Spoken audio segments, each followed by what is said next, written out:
Esses dias eu fui estudar o livro de Efésios.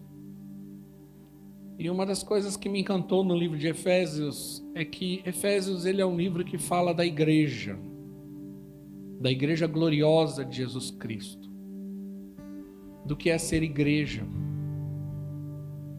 E nós estamos vivendo um período onde existe movimentos, que querem desqualificar a igreja. Isso, na verdade, sempre aconteceu, mas eu tenho percebido que nos últimos tempos, até por conta da pandemia, isso se agravou. Então nós temos, exemplo, o movimento dos desigrejados, que acreditam que você não precisa estar em uma igreja para ser de Deus, para adorar a Deus, para cumprir propósito. Você tem também, por conta da pandemia, um grupo grande de pessoas que se acostumaram a ficar em casa, se acostumaram ao isolamento, além do social, agora do isolamento espiritual. Eu li uma pesquisa esses dias e ela me assustou bastante, que 10%, essa pesquisa foi feita na Inglaterra, 10%, não é pouca gente, não é uma representatividade muito grande, dos ingleses gostariam que lockdown permanecesse para sempre. 10%. E eu tenho encontrado pessoas que ainda não saíram de casa, que se acostumaram, até por conta eles se habituaram ao estilo de vida em casa, Então estão trabalhando em home, estão estudando em home. Então ele precisa de uma comida, ele chama pelo aplicativo. Então ele tem a escola dentro da casa dele, ele tem o trabalho dentro da casa dele, ele tem até o mercado hoje está trazendo em casa. E até agora a igreja, ele consegue agora por meio da internet assistir cultos em casa. Então uma parcela hoje dessas pessoas desanimaram na fé. É como a história do sapo que é colocado na água e conforme a água vai esquentando, ele vai se acostumando até que ele não percebe e ele já foi cozido. E por que eu estou falando isso? Porque muitos perderam a percepção ou entendimento do que é ser uma igreja. O que é fazer parte de uma igreja? Qual é a importância e a relevância da igreja nas nossas vidas? Então, hoje eu queria compartilhar uma palavra nesse sentido. O que é ser uma igreja família? Na verdade, essa mensagem ela vai se tornar uma série, porque não dá para falar tudo que precisa ser falado. Então, não temos pressa com isso. Nós precisamos entender qual que é o propósito da igreja. E o tema dessa mensagem eu coloco como igreja um lugar para pertencer. A pergunta é, você vem à igreja ou você pertence à igreja? Você frequenta uma igreja ou você pertence a uma igreja? Eu queria ler um texto que está no livro de Efésios, capítulo 1. Queria compartilhar esse texto com os irmãos. Efésios, capítulo 1, está no próximo slide. Os dois próximos slides, acredito que... Está aí? Pode pôr, filho.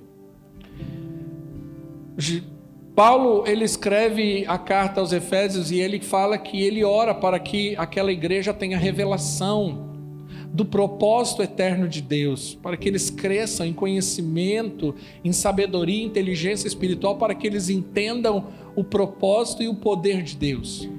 E aí, a partir do versículo, deixa eu só achar aqui,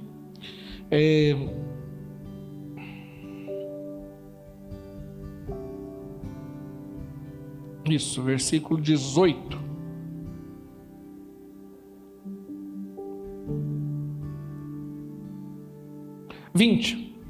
Tá? Diz assim: esse poder, eu vou ler aqui na minha Bíblia. Esse poder ele exerceu em Cristo, ressuscitando dos mortos, fazendo assentar-se à sua direita nas regiões celestiais, muito acima de todo governo e autoridade, poder e domínio, e de todo nome que se possa mencionar, não apenas nesta era, mas também na que há de vir. Próximo versículo, por favor.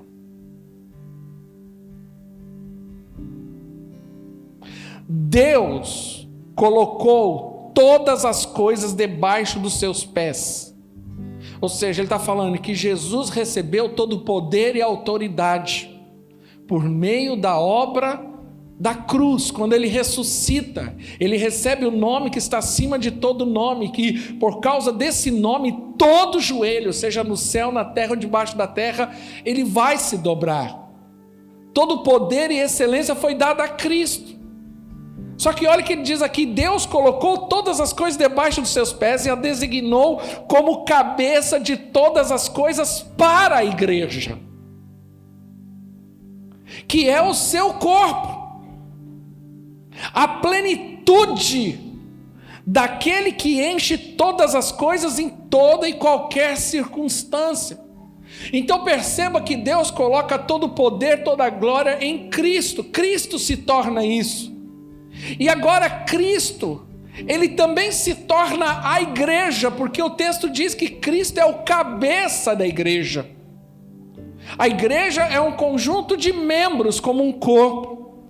Então todo aquele que é colocado em Cristo, ele também é colocado e inserido na igreja. Por que eu estou dizendo isso? Por favor, já vai para cima, tá? Porque quando Deus, para nós entendermos melhor esse conceito, nós precisamos entender como que foi no início. Deus criou o homem e colocou no jardim do Éden. E ele estabeleceu o homem no jardim do Éden e deu uma direção para o homem. Ele não apenas criou o homem e soltou ao Deus dará, mas ele deu uma missão, ele deu um propósito para o homem. Vá, se multipliquem, governem, administrem, cresçam, prosperem e façam isso para o louvor e a glória do Senhor.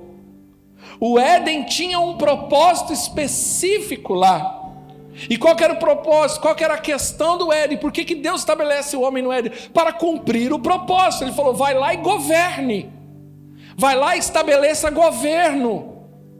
Vai lá e domine. Vai lá e administre. Então o homem já foi criado para cumprir propósito. O homem não tinha aquela sensação que muitas pessoas têm. O Adão e Eva não tinha crise existencial de o que eu preciso fazer? O que será que eu devo fazer na minha vida? Eu acho que eu estou precisando de um significado de vida. Adão e Eva não tinham esse problema, porque isso foi estabelecido desde o início. Também o Éden era um lugar de estabelecer identidade por meio da comunhão. Então, o homem agora ele ia se relacionar com Deus, e com esse relacionamento, e por meio desse relacionamento, ia estabelecer identidade. Todos os dias, na viração do dia, Deus vinha e se relacionava com o homem. E ali, como é descrito no livro de Coríntios, de glória em glória, né? O homem ia sendo transformado, ele ia ali com uma imagem e semelhança do Senhor, ia estabelecendo identidade. O homem ali, através do seu relacionamento, da sua comunhão no Éden com Deus, ele ia entendendo de fato quem ele era. Ele era imagem e semelhança, para que ele foi criado. E isso acontecia através da comunhão. E também ao homem no Éden foi dado o senso de pertencimento, ou seja, senso de pertencer a algo. O homem sabia que ele pertencia a algo que era muito grandioso, é um projeto que foi feito no coração de Deus, antes da criação de todas as coisas, foi estabelecido pelo Senhor, e é um projeto eterno. Ali todos os dias ele entendia qual era o propósito, ele sabia que ele pertencia naquele lugar, que ele fazia parte de um mover e de um propósito que nasceu no coração de Deus. Então eu creio que Adão e Eva não tinham nenhum problema, nenhuma crise de identidade, nenhuma crise existencial, porque Adão e Eva sabiam exatamente, por conta disso tudo, quem ele era, por que ele era e para que ele era, por que ele estava ali. Porém, entrou o pecado. E o pecado, ele não apenas tirou a glória de Deus do homem, presença manifesta. O homem, quando ele pecou, ele foi colocado para fora do jardim. Ele não tinha mais acesso agora à árvore da vida. Ele escolheu viver uma vida de independência. Se você quiser saber mais sobre esse assunto, é só ler o livro do pastor Almir. Te garanto que você vai entender muito melhor essa história. Mas o que aconteceu pós-Éden? Pós-pecado? Que é a consequência do pecado. O salário do pecado é a morte, como diz o livro de Romanos. Que morte foi essa? É a morte espiritual. Mas também ali, a partir daquele momento, o homem se torna um ser perdido, sem direção. Se você olhar a história do homem, em todo momento, o homem ele busca apenas uma coisa, um sentido para a tua vida. Um sentido. Tudo que o homem faz no pecado, ele faz com desejo de ter um sentido na vida. Por isso que ele entra em guerras, por isso que ele entra em lutas, e ele se envolve em tantas coisas. Tudo isso porque o homem está perdido. Eu gosto muito daquele cântico antigo, diz que, como que era? Eu era pobre, perdido, sem Deus, sem Jesus, quando estendeu. Porque é a sensação, era a sensação que eu tinha. Por mais que eu estudasse, por mais que eu fizesse, por mais que eu trabalhasse, por mais que eu saísse nas baladas, a sensação lá dentro de mim era: eu me sinto perdido, sem direção. Você tenta uma coisa, você tenta outra, você tenta uma coisa outra, mas não tem direção, porque essa é a sensação que consome o coração do homem quando ele não tem Jesus. E aí também o homem perde o que? Identidade, porque a identidade era estabelecida pelo relacionamento e comunhão com Deus. Então agora o homem perde a sua identidade, quem eu sou, de fato. Essa questão de gênero é uma questão de identidade. Mas não é só nesse aspecto. O homem de fato, sem Deus, ele não tem noção de quem ele é. Então ele procura ser um monte de coisa que ele não é. Porque ele tenta preencher esse vazio existencial dentro dele. Antigamente se preenchia com religiões, né? com guerras, com outras coisas. Hoje tenta se preencher de outras formas, com seguidores na internet, com um diploma, com dinheiro, com carros, com mulheres, com homens, com sexo, com drogas. Por quê? Com torcer por um time, entendeu? Tudo isso é uma questão de identidade. Como ele não tem uma identidade, não está claro isso dentro, não está resolvido, ele não é resolvido. Perceba que uma pessoa sem Deus, ela não é resolvida. Ela vive em crise. E tudo que ela toca vira crise. Ela casa, entra em crise no casamento, mas está solteira, está em crise. Ela está trabalhando, ela está em crise. Troca de profissão, está em crise. Por quê? Porque ela perdeu a sua identidade. O tempo todo tenta ser algo que não é. Ela vive com filtros, né? Hoje nós temos nos aplicativos, nós temos os filtros, né? Que melhoram bastante a nossa imagem. E as pessoas aprenderam a viver com filtro, com máscaras. Elas não se aceitam mais como elas são, porque nem elas aguentam ela mais. Essa é a característica do homem caído, do homem sem Deus. E também ele se torna vazio de propósito. Ele não tem senso de pertencimento. Por isso que o homem vive em crise existencial, por mais que às vezes ele chegue até ao ápice daquilo que a humanidade ou o natural pode nos dar, como dinheiro, sexo, poder, mas no fundo ele está sempre em crise existencial, dizendo assim: eu não estou satisfeito. Por isso que a ganância, a cobiça tomam conta do coração do homem, porque essa insatisfação, ela é resultado dessa sensação de não pertencer a algo. Por isso que as pessoas hoje, elas vivem tentando coisas novas. Você já viu, principalmente hoje, isso hoje está muito evidente. As pessoas têm uma necessidade de coisas novas, o tempo todo ela quer experimentar coisas novas. Eu preguei esses dias, falei que hoje nós vivemos uma geração muito sensitiva. Então, experiências, experimentar novidades faz parte da cultura de hoje. Então as pessoas o tempo todo querem experimentar, elas querem fazer coisas diferentes, viagens, mudar de trabalho, mudar de profissão, mudar de sexo, mudar de parceiro, mudar de igreja, mudar de seja o que for, porque o tempo todo ela tem um senso, um vazio, ela não se sente pertencente a nada, então ela está buscando o tempo todo. Por isso que alguns se levantam com militâncias políticas, ideológicas. Você parou para pensar por que as pessoas se agarraram tanto a isso? A esses movimentos ideológicos? Você parou para pensar por que as pessoas se agarraram tanto que eles dão a vida, se tornam insensatos e arrogantes? Porque eles querem pertencer a alguma coisa, isso lhe dá uma bandeira. O homem, o tempo todo, por conta disso, da consequência da queda, ele está buscando uma causa por viver. Ele quer viver por uma causa.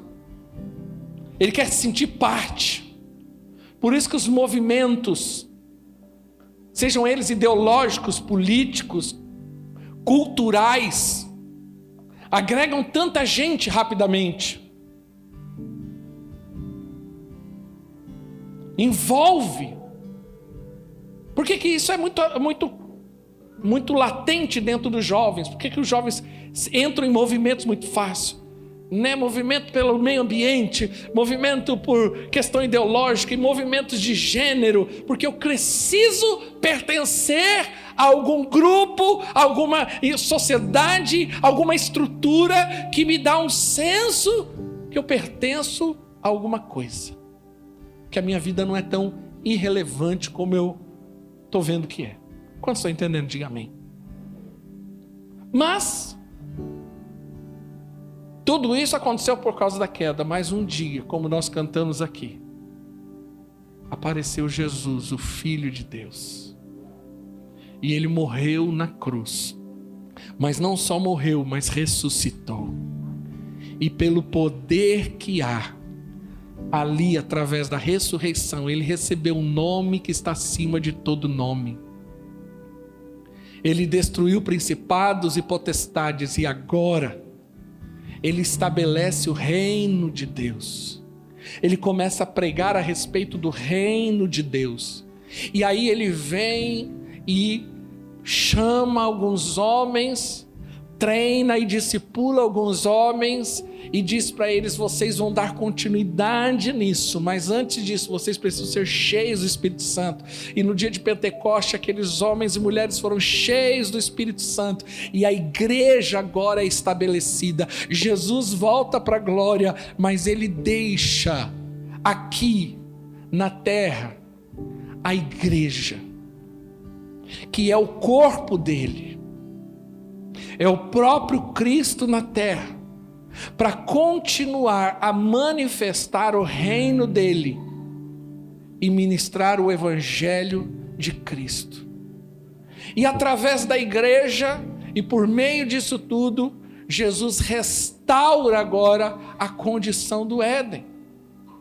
E agora sim, que você agora, ao aceitar Cristo como seu Senhor e Salvador, a Bíblia diz que você agora recebe o direito de se tornar filho de Deus. Quem é filho de Deus, dá um glória a Deus. Agora, além de você ser filho de Deus, a Bíblia diz que Ele colocou você nele. Agora você foi colocado em Cristo, por isso que em Cristo nós somos mais que vencedores. Porque aqueles que estão em Cristo é uma nova criatura. Então agora eu e você fomos colocados em Cristo, e a partir do momento que eu e você somos colocados em Cristo, todo o poder, toda a autoridade, toda a glória, tudo aquilo que Jesus recebeu está sobre nós. Quem crê, diga amém.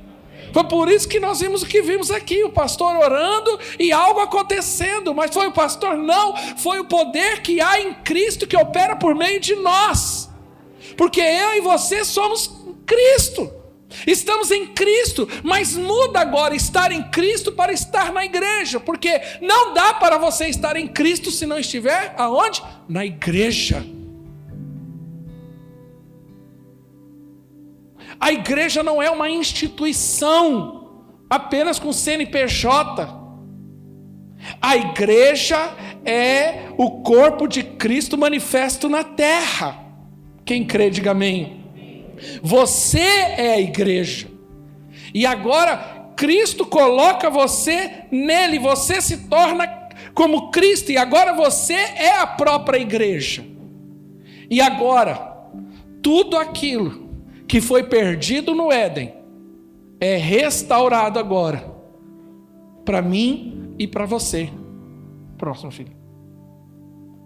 Então agora você está em Cristo, ou seja, na igreja você pode cumprir propósito. Qual que é o único lugar que te dá senso de propósito absoluto e eterno? Igreja. Nenhuma circunstância desse mundo vai te dar um propósito eterno. Eu posso ser um militante político, eu posso ser um militante, seja qual for o nível, ideológico, mas isso vai passar. Mas a única circunstância que me dá o senso de propósito eterno é a igreja, é fazer parte da igreja.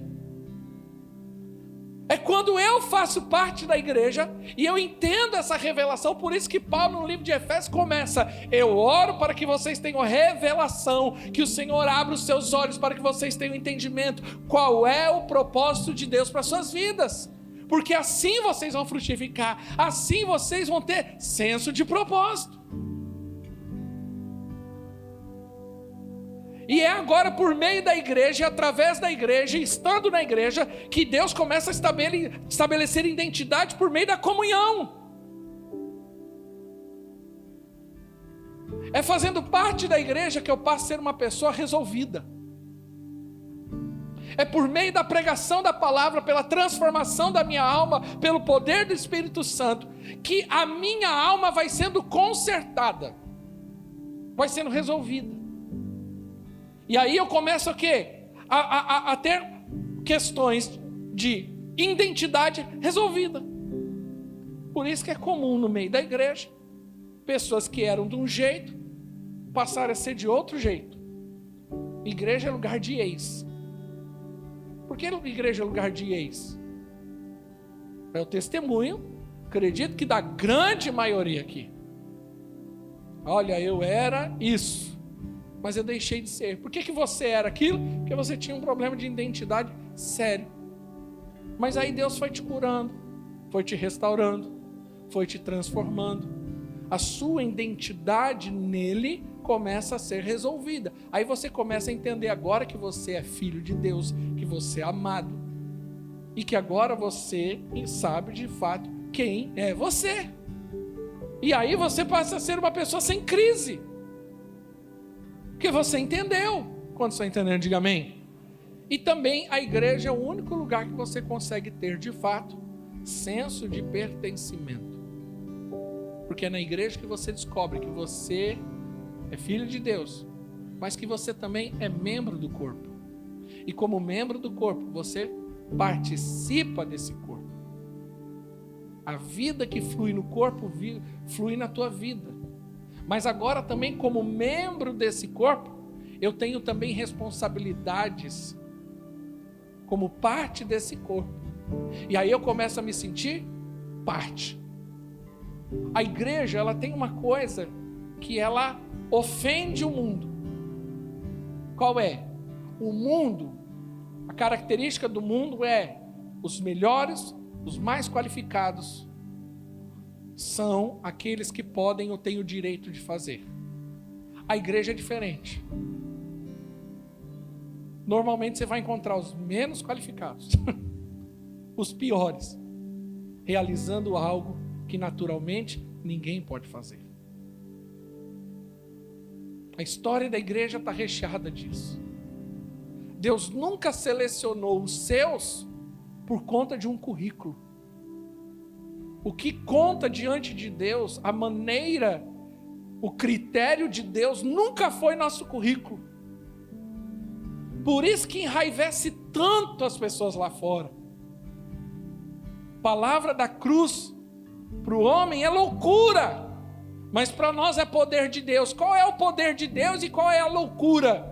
É Deus pegar um homem que naturalmente não tem direito a nada, que não tem qualificação para nada, ou nem merecimento para nada, e Deus estabelece sobre ele um propósito, chama de filho, o ama e coloca ele para realizar aquilo que Deus estabeleceu na eternidade. A igreja do Senhor, pregar o reino dele, manifestar o reino dele.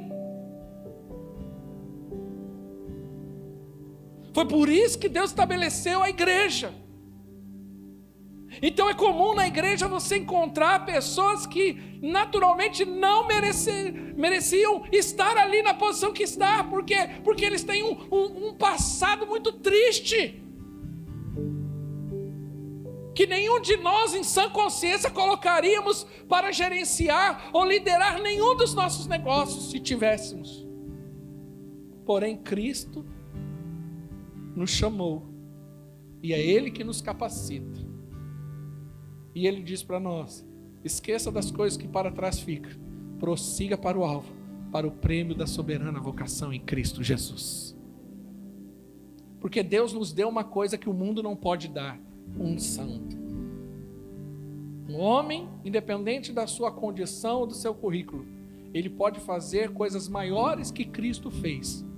Não porque ele tem qualificações, mas porque Deus derrama sobre ele uma unção. Sabe por que você pode liderar, ministrar, orar pelas pessoas e ver o milagre? Porque Deus colocou sobre você uma unção. Quem crê, diga amém.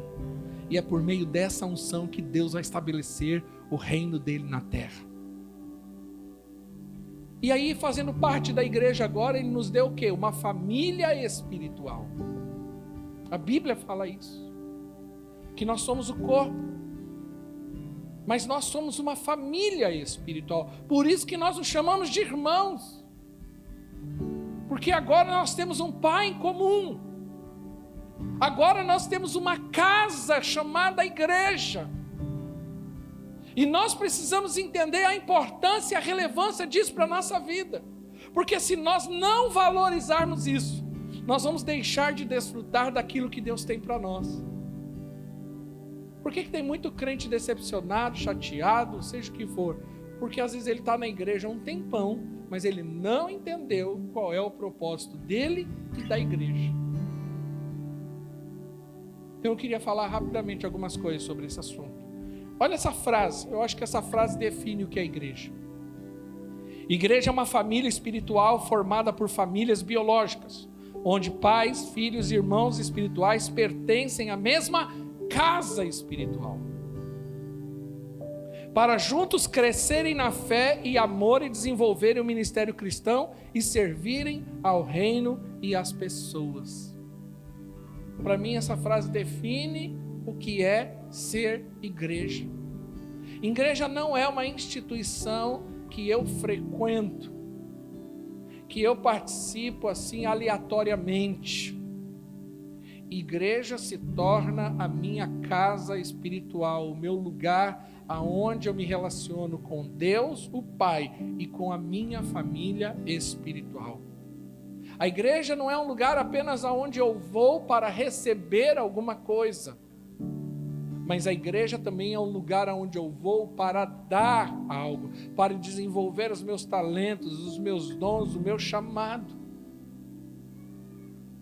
Como qualquer casa natural. Então, o que é ser uma igreja família? Primeira coisa que nós precisamos entender: compreenda a importância da igreja, ou seja, reino de Deus e igreja local. Quando nós falamos de igreja de Deus, ou igreja universal, que não é a universal denominação, é a igreja de Deus em toda a terra, em todo o tempo. Quando nós falamos Deus, Ele ama a sua igreja. Essa igreja é a igreja de todos os crentes, de todas as eras. Essa igreja não tem denominação, não tem placa, não tem CNPJ. Porém, dentro dessa igreja universal, Deus estabeleceu a igreja local. O que é a igreja local? É a igreja estabelecida em um local, numa cidade, num bairro. E aquela igreja local é a casa espiritual dos irmãos daquela localidade, daquela região, daquele lugar. Por que eu estou falando isso? Parece uma coisa simples, mas nós estamos vivendo numa época em que o óbvio parece para alguns não tão óbvio. Quando eu disse que existe um movimento crescente de pessoas que acham que não precisam mais participar de igreja, ou que por causa da pandemia se esfriaram ao ponto de achar, ou se acostumaram com o culto online, né, a pregação online, eles acham o seguinte: eu não preciso mais participar de uma igreja local. E não é possível você falar que é de Cristo sem fazer parte da igreja local, porque a igreja local é o próprio Cristo. Quem está entendendo, diga amém.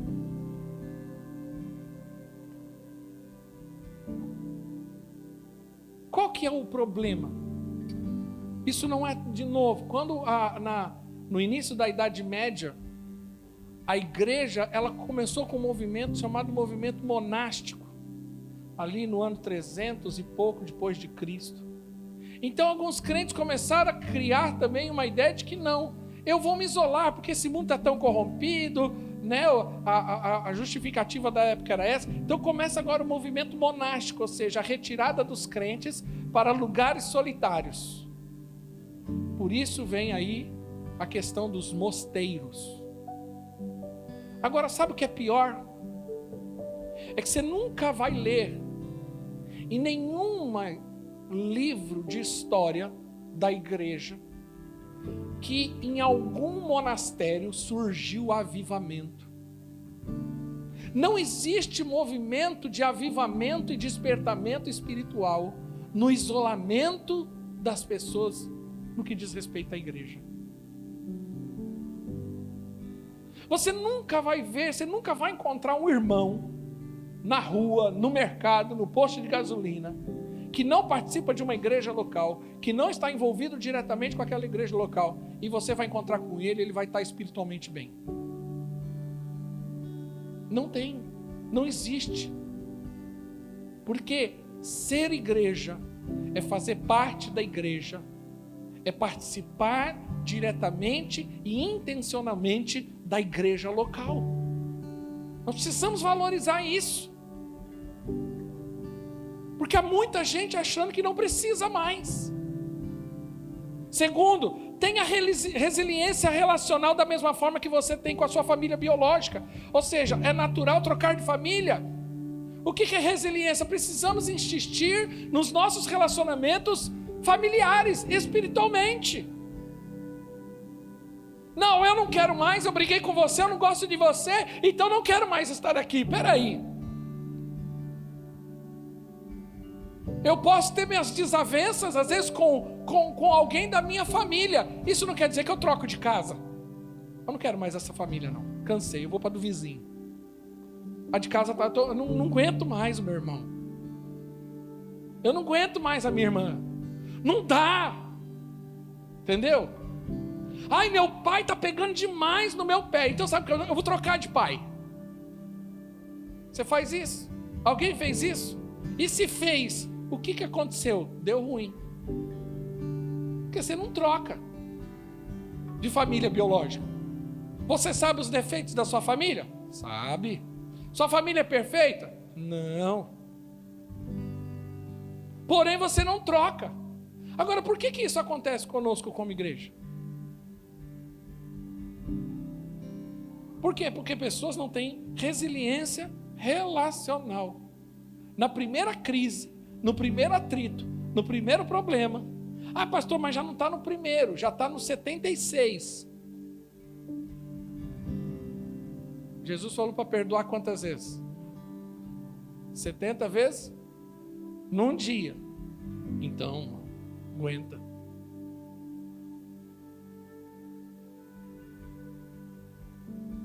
Ore pela sua igreja. A oração aproxima de nos torna parte, inclusive, das soluções. Quem sinceramente não precisa levantar a mão, tem o hábito de orar pela igreja. Principalmente quando você vê problema. Porque você já viu, quando as pessoas começam a ver problema na igreja, o que normalmente elas fazem? Fofoca. Não, pastor, eu só estou falando, irmão, só estou falando para a gente orar. Aí passa 2 horas falando do problema, mas não ora. É fofoca. Porque quando você começa a orar de fato, você se torna parte daquilo. Porque quando você começa a reclamar, quanto mais você reclama, mais distante você fica emocionalmente da circunstância que você reclama. Então, vamos supor, se eu começar a falar mal do Léo toda hora, não, porque o Léo canta assim, porque o Léo fez um quadro lá, porque o Léo é artista, né? Ele faz quadro, coisas lindas.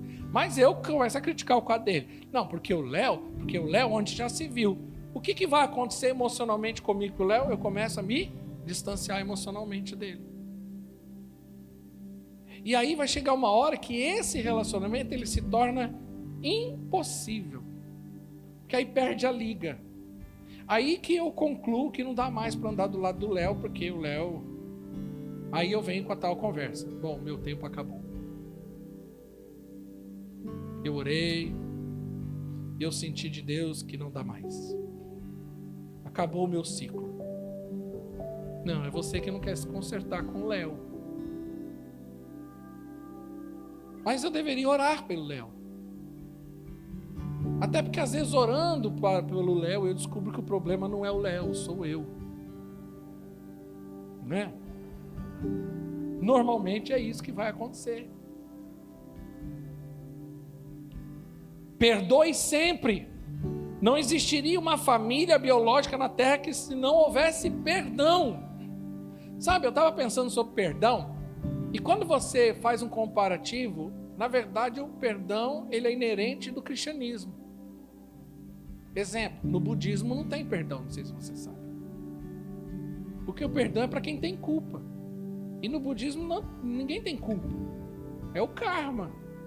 É a circunstância. Então, e o perdão é para quem quer resolver o problema do outro. No budismo não tem isso. Você não resolve o problema do outro. Ele tem que morrer e nascer de novo para resolver o problema. Entendeu? E em qualquer circunstância religiosa, você não vai ver a importância do perdão. Agora, na verdade, é impossível você ser igreja e não se relacionar. Por que hoje nós temos uma gama de homens e mulheres, e dizem que esse número é muito grande, de pessoas machucadas, ofendidas, chateadas, com gente da igreja? Porque não entenderam o que é perdão. Eu acredito, que o grande teste do cristianismo é o perdão. Não é ganhar, não é pregar, não é discipular. Por que isso nós fazemos?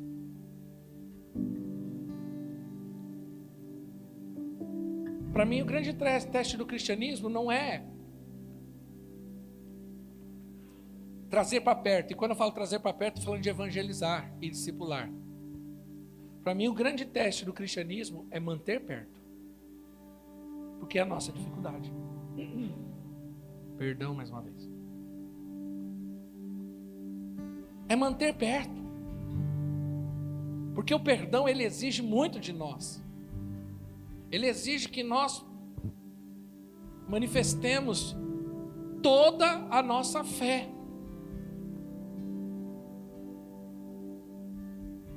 Tanto é que não existe salvação sem o perdão. Entenda como o perdão, ele tem uma posição importante no cristianismo. Você não vai para o céu se não passar pelo perdão. Você não reina em Cristo se não passar pelo perdão. Então a prática do perdão em nosso meio, ela deve ser uma coisa muito mais natural do que é. Eu não sei porque algumas pessoas têm dificuldade de perdoar. Se é a primeira coisa que aconteceu conosco, foi a primeira porta de acesso a Cristo. Se não houver perdão dos meus pecados, não há remissão por eles.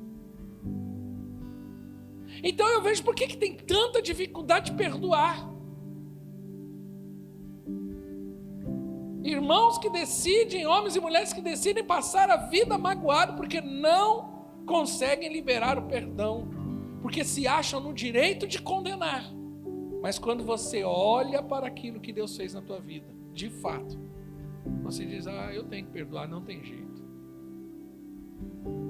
Nós teríamos menos problemas, menos dificuldades, e avançaríamos muito mais como igreja, se essa questão do perdão já fosse resolvida em nosso meio. Mas você já viu como que essa questão do perdão trava a nossa vida? Pessoas que até deixam o ministério, abandonam a liderança, abandonam o ministério, o propósito de Deus, porque ela simplesmente tem dificuldade de perdoar. Ela dá as costas para o chamado porque ela não consegue perdoar. Ou ela ficou ofendida em tal ponto que ela não consegue mais exercer o chamado, o ministério e o dom porque ela não perdoa. Quantos casamentos não precisariam de entrar pelo caminho do divórcio se houvesse o perdão? Quando nós estamos aqui estabelecendo a ceia, porque nós decidimos aceitar o perdão. Quem está entendendo, diga amém. E eu vou terminar com isso. Seja filho espiritual. Não precisa chamar seus pastores de pais espirituais, mas você tem que considerá-los assim. Esse é o padrão do Novo Testamento. Por quê? Porque nós temos o que honramos. Então nós precisamos entender que Deus estabeleceu como igreja aqueles que são pastores na nossa vida. E eu não estou aqui, é muito difícil legislar em causa própria, porém eu preciso ensinar a igreja. Nós precisamos entender. Eu vejo muita gente que deixa de receber algo, porque Salmo 133 diz que a bênção é estabelecida quando ela desce como óleo pela barba de Arão, passa pelas suas orlas, das suas vestes, e aí a bênção é estabelecida. Sabe que a grande tristeza de muitos lugares, e eu não posso reclamar de forma alguma daqui, pelo contrário, lugares que não honram suas lideranças, filhos que não honram pais. Hoje é dia dos pais, é um dia muito importante, mas não adianta você pôr no Facebook hoje, pai lindo, maravilhoso, e durante a semana você não honrar, durante o ano você não honrar o seu pai e a sua mãe. Honrar seus patrões, honrar suas lideranças, professores, aqueles que Deus estabeleceu na sua vida, avô, vó, e honrar suas lideranças espirituais. E eu posso falar isso com total liberdade, porque essa igreja, ela é muito graciosa nesse aspecto. E quando eu falo de honra, não estou falando de presentear, apesar que o presentinho de vez em quando é bom, né? Mas honrar é para levar para jantar ou para almoçar. Não precisa, mas que de vez em quando o frango com quiabo é bom. Mais ou menos. É que ontem o irmão aqui veio conversar comigo e tal. Ele falou, pastor, eu falei, meu irmão, você está liberado, está abençoado, abençoe a vida dele. Ele falou, mas pastor, o que eu posso fazer pelo senhor? Eu falei, nada, um frango com quiabo, sei que a mulher dele é mineira, faz, eu falei, resolve minha vida com você. Ele falou, vou agendar com o senhor. Mas nós só vamos ter aquilo que nós honramos. Quando nós entendemos que aquele que está sobre nós, no sentido espiritual, né, Deus colocou ele ali, e eu honro a ele, aquilo que está na vida dele, que Deus deu para ele, vem sobre a minha vida. Quem está entendendo, diga amém. É muito importante. A unção do profeta só é estabelecida quando o profeta é honrado. Então, respeito é honra. Então nós precisamos entender esses conceitos de igreja para que a gente entenda de fato e viva o melhor de Deus nesse aspecto. Eu queria que a banda subisse.